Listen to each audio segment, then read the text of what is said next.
Voilà, c'est trois machines, trois backups Polyfront qui atterri là pour venir renforcer périmètre sécurité et sous bord frontière haïtien là.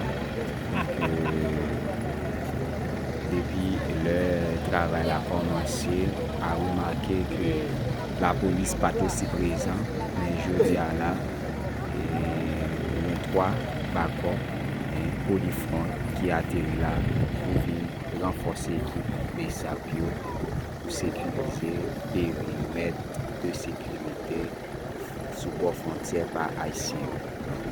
La faut vivre situation là.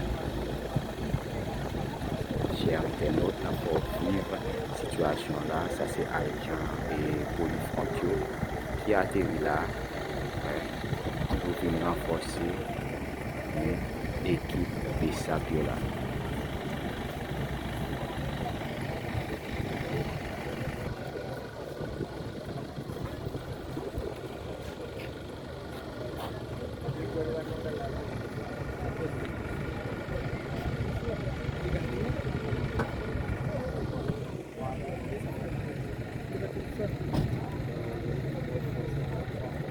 Thank you.